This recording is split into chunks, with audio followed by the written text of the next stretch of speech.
1 फरवरी को केंद्रीय बजट पेश हुआ था। बजट में तमाम तरह की घोषणाएं की गई थी और सबसे अहम बात यह रही कि जो इनकम टैक्स लगता है उसको लेकर के कि भाई 12 लाख तक कोई भी टैक्स है वो नहीं लगेगा। स्लैब रेट है वो क्या कुछ है, कितनी कुछ बढ़ाई गई, सारी चीज़ें हुई, हमने डिस्कशन किया। लेकिन अभी जो है एक कन्फ्यूज़न है कि 12 लाख तक टैक्स नहीं लगेगा। अगर 12 लाख से 1 रुपया भी ज़्यादा इनकम बढ़ जाती है तो किस तरह का टैक्स लगेगा? क्या 13 लाख के बाद स्टार्ट होगा या फिर जो 12 लाख के पीछे वाले इनकम है वहाँ पर भी टैक्स लगेगा?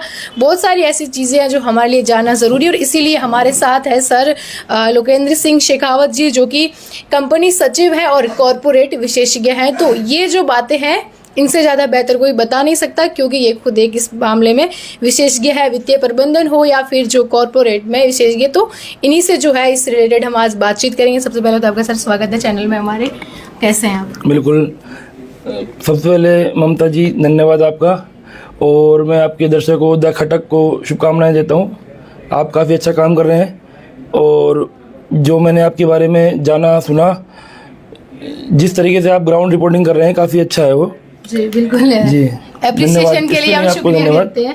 तो सबसे पहले हमारा सवाल आपसे रहेगा कि इस बार जो अपना यूनियन बजट आया, सबने देखा कि एक नई चीज़ थी कि भाई 12 लाख तक तो कोई भी टैक्स नहीं लग रहा है, लेकिन 12 लाख से अगर 1 रुपया या मान लो 12,50,000 इनकम हो जाती है, किस तरह का टैक्स रहेगा, स्लैब रेट क्या रहेगी, एक बार पूरा आसानी के साथ आप व्याख्या कीजिए ताकि ये सबको समझ में आए। देखिए, ये जो बजट जब पेश किया जाता है तो बजट पेश करने के समय कई चीज़ें मद्देनजर होती है। कई बार सबकी नज़रें होती हैं कि इस बार बजट में विशेष क्या होने वाला है। तो जो बजट पेश किया गया है उसके अंदर एक बहुत ही ऐतिहासिक फैसला जिसे हम कह सकते हैं कि 12 लाख का जो सुनने में आ रहा है कि 12 लाख तक टैक्स फ्री कर दिया गया है, तो उसके बारे में कई मिथ भी फैले हुए हैं कि 12 लाख तक जो टैक्स फ्री है तो टैक्स किस तरह से लगेगा, टैक्स की जो कैलकुलेशन है वो किस तरीके से होगी।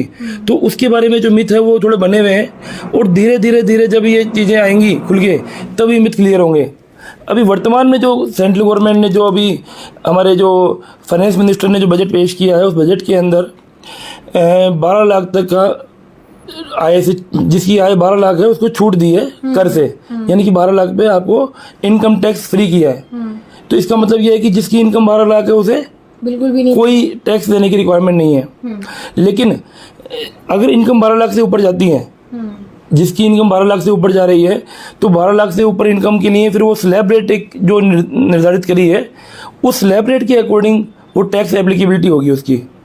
जो स्लैब रेट जैसे मान लीजिए किसी की सैलरी, किसी की इनकम 12 लाख 1 रुपये है, तो जैसे ही वो 12 लाख को क्रॉस करता है तो 12 लाख क्रॉस करते ही उसकी जो स्लैब रेट एप्लीकेबल होगी वो स्लैब रेट ये है कि जीरो से इनकम आपकी 0 से 4 लाख के बीच में है तो आप पे कोई टैक्स नहीं है, 0% है, 0% टैक्स है। 4 लाख टू 8 लाख है 5% है। 8 लाख टू 12 लाख है वो आपका 10% है। 10 lakh to 8 lakh to 12 lakh 10% and 12 lakh to 16 lakh 15%, और 16 टू 20 और 20 24 24 से अबव 30%। तो ये स्लैब रेट जो अभी निर्धारण किया है इसके अकॉर्डिंग टैक्स लगेगा। फिर आप एम्प्लॉय के लिए जो सैलरी है वो 12 लाख तक एग्जेम्प्ट है और इसके एडिशन में 75,000 उनको स्टैंडर्ड डिडक्शन मिलता है, यानी 12,75,000 तक आपकी एग्जेम्प्ट है जो वेतनभोगी जो कर्मचारी हैं उनके लिए। ये तो यानी कि ये सारी व्यवस्था है इस बार। जी है। तो क्या मतलब जो है 8वां वेतन आयोग जो है, इसे जो भी सरकारी कर्मचारी है फायदा तो उन्हीं को ही हो रहा है। कितने क्या साल के अंतराल के बाद ये आता है, फिर क्या क्राइटेरिया होकर कि उनकी सैलरी जो है वो बढ़ाई जाती है? अभी इस वर्तमान बजट के अंदर ऐसा तो नहीं बताया गया है कि कब लागू होगा, लेकिन ये एक्सपेक्टेड है कि ये नेक्स्ट ईयर 2026 में लागू हो जाएगा, क्योंकि हर 10 साल में जो गवर्नमेंट रिव्यू करती है, जो आपके महंगाई भत्ते होते हैं वो बढ़ते हैं, तो उस अकॉर्डिंग गवर्नमेंट हर 10 साल में करती है। तो लास्ट जो आपका वेतन आयोग लगा था वो 2016 में लागू हुआ था। उसके बाद वेतन आयोग की डिमांड लग रही थी, ट्रेड यूनियंस और सेंट्रल गवर्नमेंट एम्प्लॉयज़ लगातार इसके लिए प्रयासरत थे। तो 2026 में ये लागू हो जाएगा और इसके जो फ़ायदा होगा वो सरकारी कर्मचारियों को, राज्य कर्मचारियों को मिलेगा इसका फ़ायदा। ठीक है, जब इस बारे में भी आपको जानकारी होगी कि जब बजट बनता है उससे पहले काफ़ी टाइम पहले से तैयारी तो शुरू हो ही जाती है, 1 साल पहले। तो कैसे डिसाइड करते हैं कि किस स्टेट को और कौन से सेक्टर पर किस तरह से सारा जो बजट का एक पूरा स्ट्रक्चर है वो पूरा बनता है, किस तरह से क्या बनता है? देश के लिए जैसे बजट जब पास होता है तो मुख्यतः जो अलोकेशन होता है फंड्स का, हेल्थ हो गया, आपका हेल्थ सेक्टर हो गया, डिफेंस हो गया, एजुकेशन हो गया, और आपका जो रोडवेज हो गया, हाईवेज, ब्रिज वगैरह हो गए, तो ये सब। और अभी इस बजट के अंदर जो स्पेशली जो गवर्नमेंट फोकस कर रही है, जो आपका वाटर के ऊपर, जो आपकी पानी के साधनों के ऊपर करेगी।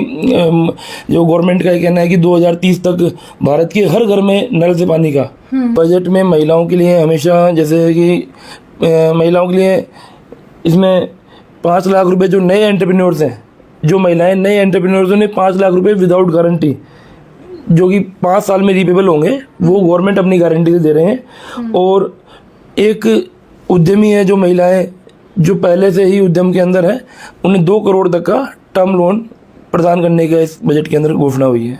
क्या लगता है महिलाओं में इससे ज़्यादा आत्मनिर्भरता आएगी? देखो, महिलाओं का योगदान किसी भी देश को, किसी भी समाज को, किसी भी राष्ट्र को आगे बढ़ाने में पुरुष वर्ग जितने है, महिलाओं का भी उतना योगदान होना चाहिए। तो महिलाओं का सशक्तिकरण तो होना ही चाहिए। इसलिए जब महिला और पुरुष मिल के काम करेंगे तो हमारा जो विकास है उसका भी जो गति है वो तेजी से प्रदान होगी। बजट में इस बार जो हेल्थ से अगर अपन बात की तो कुछ ऐसी दवाइयाँ हैं जिनसे जो कस्टम ड्यूटी जो लगती थी वो हटा दी गई हैं। जी बिल्कुल, बजट में हेल्थ के ऊपर भी काफ़ी अच्छा बताया है, जैसा कि, और इसमें 36 लाइफ सेविंग ड्रग्स थी जो पहले की कस्टम ड्यूटी एप्लीकेबल थी उनके ऊपर, उनको एग्जेम्प्ट किया गया उनको। इसके एग्जेम्पटेशन से इनकी अवेलेबिलिटी ईजी होगी और हर जगह ये उपलब्ध होने में आसानी रहेगी। दूसरा मैं बताना चाहूँगा आपको, इसके अंदर 200 कैंसर के नए hospitals, day care centres government इन्हें एस्टेब्लिश करेगी 2025-26 के अंदर, जो इस बजट के अंदर तय किया गया है। मेडिकल एजुकेशन और AI education in health sector, इस पे भी गवर्नमेंट का काफ़ी ज़्यादा है कि एजुकेशन, आपका हेल्थ सेक्टर के अंदर एआई को कैसे डेवलप किया जाए, और मेडिकल एजुकेशन में जो एक्सपेंशन हो, आपके मेडिकल कॉलेजेस या फिर आपके नर्सिंग कॉलेजेस की रीच पहुँचे, ताकि मेडिकल के अंदर स्टूडेंट्स को दूर जाने में जो तकलीफ होती है उससे बचाव हो। मेडिकल सेक्टर इस बार इन्होंने ये भी कहा है कि जो अलग अलग जो एग्जाम्स होते हैं एंट्रेंस, उसमें मतलब सीटें हैं मेडिकल कॉलेज के अंदर, वो भी बढ़ाई जाएंगी। जी, ये स्वाभाविक सी बात है कि जब आपके मेडिकल में एक्सपेंशन होगा तो इसका सीधा सा दायरा रहता है कि सीट्स बढ़ा के होता है। और वैसे भी आप देखेंगे पिछले 10 से 12 वर्षों के अंदर मेडिकल के जो कॉलेजेस हैं वो छोटे छोटे जो कस्बे हैं उनमें भी मेडिकल कॉलेज आया है। मेरे गृह जो जिला है दौसा, उसके अंदर भी मेडिकल कॉलेज एक बन चुका है। जी, एआई के लिए जो इतना सारा 5,000 करोड़ के करीब जो है बजट में अलॉटमेंट किया है वित्त मंत्री ने उस टाइम, तो क्या लगता है एआई जो है वर्तमान समय किस तरह से काम करेगी? क्योंकि कुछ लोगों का कहना है कि ये तो मतलब हमारा ही रोजगार खा लेंगी, क्या ऐसा है? एआई का जो है ये जो दौर है, अगर हम अपडेट नहीं होंगे एआई के हिसाब से, एआई के अकॉर्डिंग एआई एजुकेशन हमारे अंदर नहीं होगी तो हम कहीं ना कहीं पीछे रह जाएंगे। और इस एजुकेशन को एक्सपेंड करने के लिए गवर्नमेंट ने 5,000 करोड़ का जो एक फंड है वो अलोकेट किया है, जो एआई एजुकेशन के अंदर, एआई के अंदर एआई की कंपेटेबिलिटी बढ़ाने के लिए, जागरूकता बढ़ाने के लिए और आर्टिफिशियल इंटेलिजेंस का कैसे सदुपयोग हो सके उस चीज़ पे इसका फोकस रहेगा।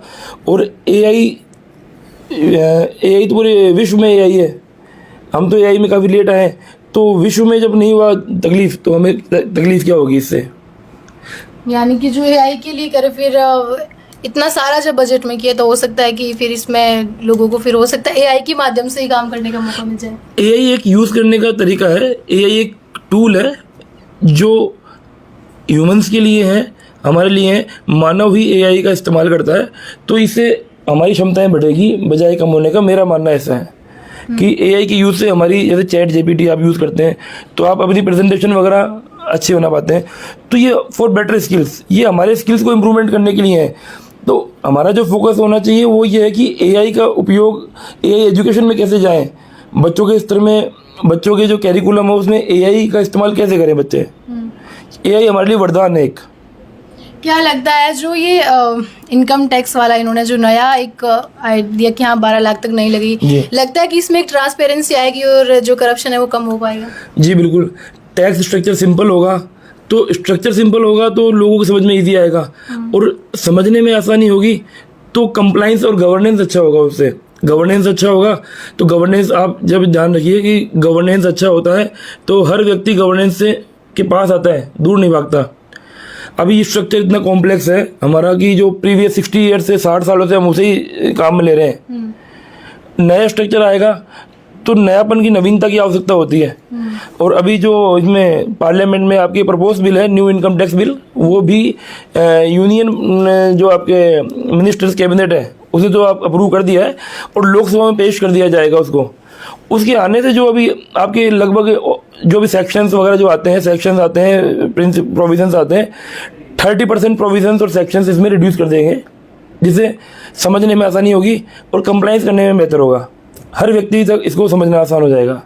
जी हाँ, तो बिल्कुल देखिए कि जिस तरह से टैक्स में जो है एक इन्होंने नया एडिशन किया है, नया एडिट करके पेश किया है कि 12 लाख तक की इनकम का, तो इसलिए यही है कि इससे एक ट्रांसपेरेंसी आने वाली है और जो लोग हैं वो अपनी इनकम को छिपाने के बजाय दिखाएंगे क्योंकि उनको आसानी से अगर समझ में आ गया तो। जैसे इन्होंने बताया कि नवीनता जो है वो ज़रूरी है ताकि लोग इसको समझें और इसको एक बोझ नहीं मान करके गवर्नेंस के साथ जो है अपनी भागीदारी निभा करके एक पारदर्शिता के साथ जो है वो काम सरकार के साथ मिलकर के देश हित में है वो कर पाए। तो ये थे हमारे साथ लोकेंद्र सिंह शेखावत, जिन्होंने हमने बात करी कॉर्पोरेट विशेषज्ञ हैं, तो इसी को लेकर के क्योंकि जब से बजट आया है तब से तरह तरह की चर्चा है वो हो रही है इस 12 लाख वाले इनकम टैक्स को लेकर के कि आखिर ये क्या है, क्या कुछ फ़ायदा है या फिर आम जनता को इससे नुकसान पहुँचने वाला है। वीडियो अच्छी लगी तो शेयर ज़रूर करें, जुड़े रहिए तमाम अपडेट के लिए हमारे साथ। धन्यवाद।